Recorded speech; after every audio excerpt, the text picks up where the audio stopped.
you don't need to spend an arm and a leg to get a really good setup, especially for small mountain streams. So if I buy a 7.5 foot leader, thicker end of the taper, I cut off a foot of it, and then I tie a new Perfection loop on. So I'm using a 6 to 6.5 foot leader.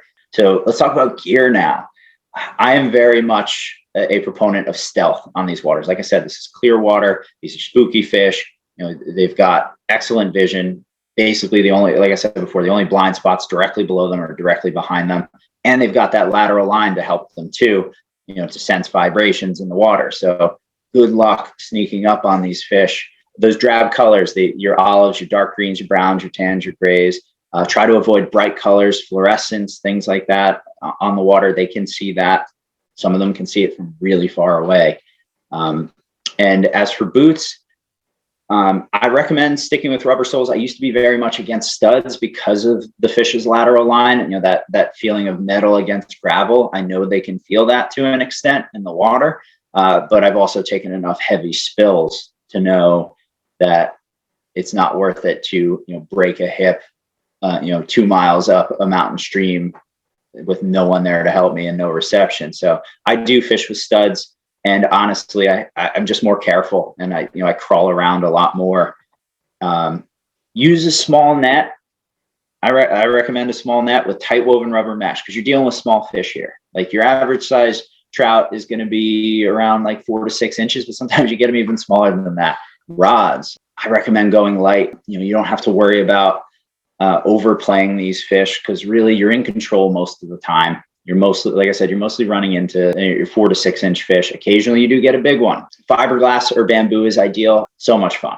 And I also recommend a short rod, because a lot of these small streams are, especially in spring and summer, there's a lot of tight brush and overhanging trees and very little room to cast. So highly, highly recommend a shorter rod. And then as for the reel, the click reel is an awesome choice for small streams. You don't need that powerful drag, and that drag that you're not using at all on these small streams is adding a lot of extra weight to your gear. So click reels, highly recommend that. I also want to illustrate with these two rods, fly fishing. A lot of times, one of the things I criticize it for is how elitist it can be and how inaccessible it can be for some people, in terms of price. But you don't need to spend an arm and a leg to get a really good setup, especially for small mountain streams. Floating line, essentially, that's typical for most trout fishing, unless you're using streamers and you want to sink tip or something.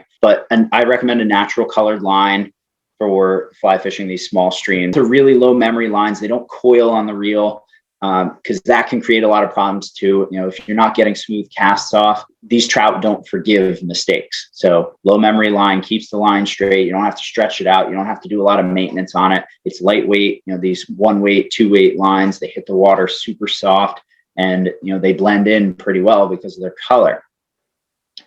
As for leader, some companies are finally starting to catch on to the importance of a short leader for small stream, but up until like the past year, they were hard to come by in your average fly shop.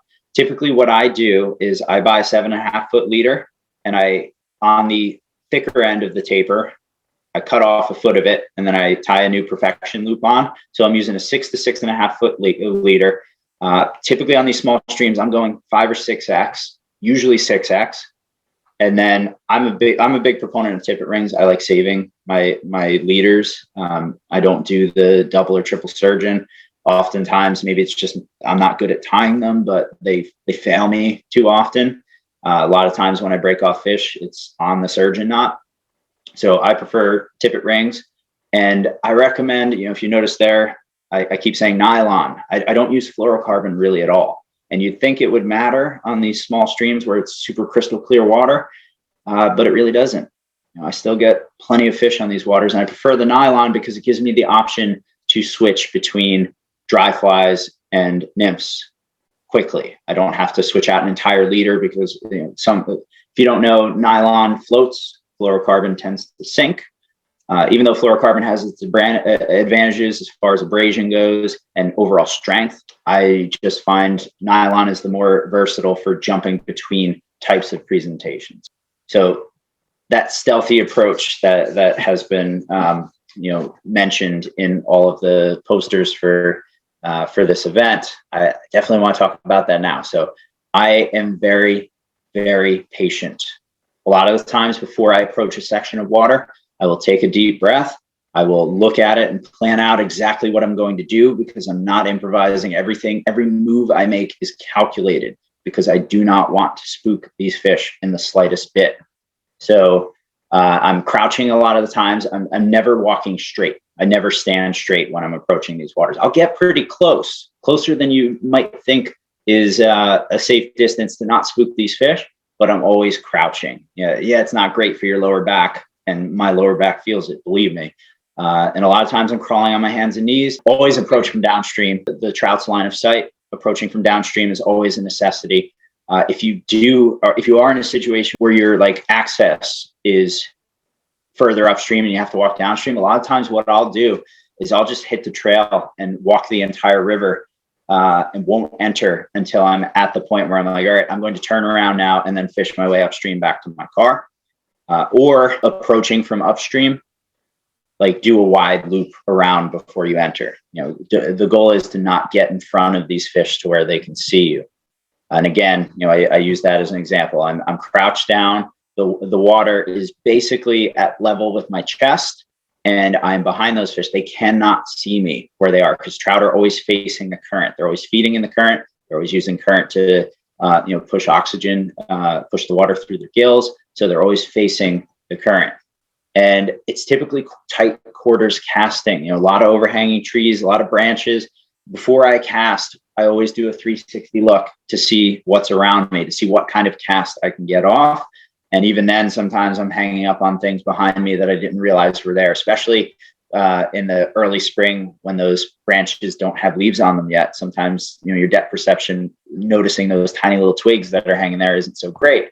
But I highly recommend non-traditional casts, bow and arrow casting, roll casting, water load, and then flip upstream. Water load is, you let the fly drift downstream a bit and use the resistance of the current to help you flip it upstream. Each cast count. You don't get second chances with these trout. You get one bad drift. A lot of times, if you rip it through because you didn't get it where you wanted to, if it makes some kind of unnatural movement, you're shutting down that whole section of water. That's the one thing that I've found, like with using that one weight Sage Dart, the higher end rod. With the fiberglass, I'm good at casting that little rod, but the accuracy on that Sage Dart has made that first cast count every time. And the quality of the fish that I've gotten has been, since using that rod, has been out of this world, because my first cast goes exactly where I need it to, and I'm getting that prime presentation almost every time. And you're fishing a short leader, but a lot of the times, your rod, if you look in that picture, the rod is right over the water. So keeping the line out of the water whenever possible is always a great tip. Here's another picture. The deeper water, this is the tail, the back end of what I'm fishing, and this is the head. So I'm back here on my knee, or on one knee, very, very carefully approaching this. I'm pretty close, but at the same time, those fish really aren't detecting me. Fishing the tail out here and then working my way up to the even better water up here.